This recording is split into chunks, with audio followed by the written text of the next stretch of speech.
The Common Man Presidents, a review of John Quincy Adams, Andrew Jackson, and Martin Van Buren. John Quincy Adams will be elected president in 1824. Unfortunately, this election resulted in no candidate getting a majority of electoral votes. Therefore, this election ended up going to the House of Representatives. One of the candidates who was running was Henry Clay. He was also the Speaker of the House. And Clay decided to make sure that Andrew Jackson would not become our next president. Therefore, he gave lots of votes, or swayed a lot of votes in the House of Representatives to Adams, and this resulted in Adams getting the presidency. A lot of people thought, though, that Adams had somehow stolen this election or somehow cheated his way into being president. So from the beginning, he was not very popular. He was also not very well liked because he was very intellectual, he's not very practical, and sometimes he was just plain out grumpy. He wanted to spend money on things like an astronomical observatory instead of building roads, and this is something people really wanted because our country was growing and people wanted to be able to travel around and go to new areas. Another notable thing that happened during John Quincy Adams' presidency was the raising of the tariff. The Congress voted in a 30% tariff on any good that was coming into our country, and this made anything that was brought in from, say, Great Britain, France, or some of the other nations cost 30 cents more. If it cost just $1, it would cost 30 cents more, and this upset people, especially in the South, because they bought a lot of goods from Great Britain.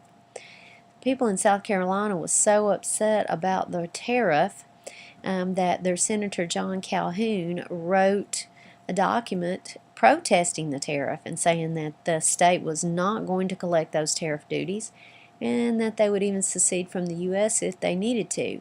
This document was called the South Carolina Exposition and Protest. John Quincy Adams' other lasting achievement actually happened later in his life. Once he had stepped down from presidency, he went back into the House of Representatives, and he defended a group of Africans who were taken on a slave ship illegally and ended up in the United States. And John Quincy Adams argued this case before the Supreme Court of the United States and helped these Africans get their freedom, and they were actually sent back to their homes in Africa.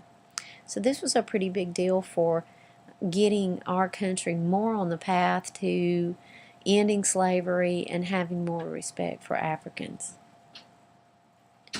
Andrew Jackson did become president in 1828, and he was the first common man president. He liked to make people believe he was a commoner, but he actually owned a big plantation in Nashville, Tennessee, and over 100 slaves, so he was no common man. He was elected mostly by what we call universal male suffrage, which was the ability to vote for all white men, even if they didn't own property. And some people ridiculed him as King Andrew because throughout his presidency he did exactly what he wanted despite what the law said and even what the Supreme Court said. One of the first things that Andrew Jackson did was he allowed people to come into the White House on Inauguration Day, and those common people entered the White House and they had a really good time. They actually got a little bit too rowdy. They broke some furniture and spilled some food and drinks onto the rug and ended up causing so much trouble that Jackson had to leave the house and escape to safety because everybody got a little bit too wild. And this event helped him earn the nickname King Mob. Jackson came into office and believed that any person, regardless of education, should have the right to hold any job that they are capable of. And therefore he started a new system of rewarding his supporters with good jobs, and this is known as the spoils system.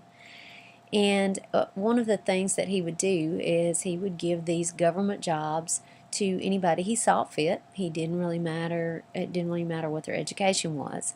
Sometimes it's a good thing, sometimes it's a bad thing. We do know of one case in the Port of New York where Jackson's appointee, a guy named Samuel Swartout, actually stole $1 million from the Port of New York. So apparently, one man is not as good as another. Andrew Jackson wanted to open up western lands for Native Americans, and he got the Congress after 2 years to approve the Indian Removal Act to move the 5 civilized tribes of Indians west of the Mississippi River.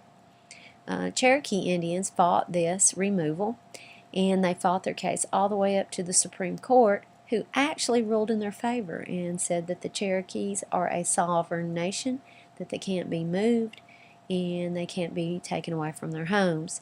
However, Andrew Jackson pretty much ignored the Supreme Court and went on to do exactly what he wanted. Jackson took revenge on Henry Clay shortly after he got into office in 1830 by vetoing a major road project called the Maysville Road.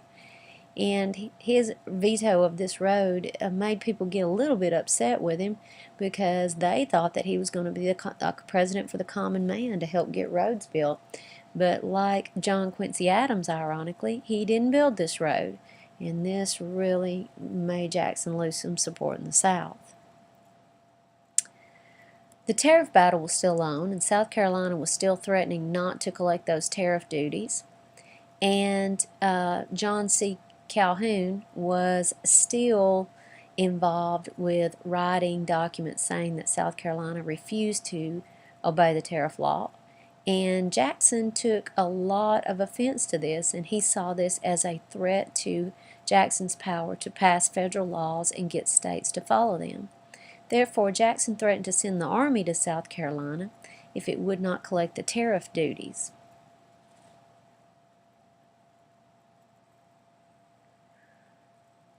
Shortly after the tariff battle heated up, Henry Clay in the Congress managed to get the tariff lowered a bit to de-escalate the conflict with South Carolina and Andrew Jackson.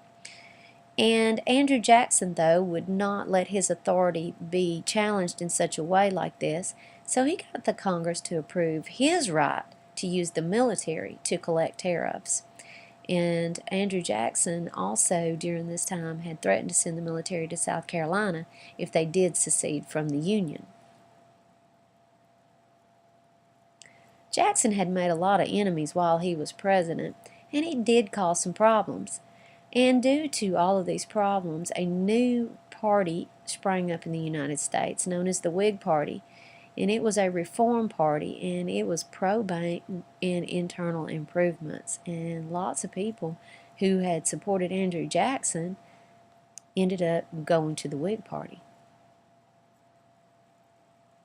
Martin Van Buren was Jackson's successor, and he pretty much had to deal with a lot of the policies that Andrew Jackson had started. He finished Indian removal, and he also finished killing the bank, which is something that Jackson had started during his presidency. Jackson hired and fired 5 secretaries of the Treasury until he could get the money from the U.S. government put in another bank so that the U.S. bank would essentially die. Jackson believed that the bank was a tool of the rich to enslave the poor because the bank would make poor loans and poor people couldn't pay their loans, and the bank would end up with those people's lands or houses or whatever. So Jackson ended up killing the U.S. bank. During Martin Van Buren's presidency, we did have one court case which did help common people and benefit the public. Charles River Bridge versus Warren Bridge concerned a group of businessmen who had built a bridge and wanted to charge a toll for people to cross it. And the Supreme Court ruled that the transportation on that bridge was so important that a toll could not be charged, and that the public deserved the right to travel across that bridge free of charge. So this is one of the first cases we have in which the federal government basically goes up against the businessman and makes a decision that helps common people. The bank did die during Martin Van Buren's presidency, and the money from the bank was deposited into pet banks that were chosen by Van Buren throughout the United States. These banks didn't follow money policy very well, and in fact they would print paper money that was actually not worth face value, kind of like monopoly money.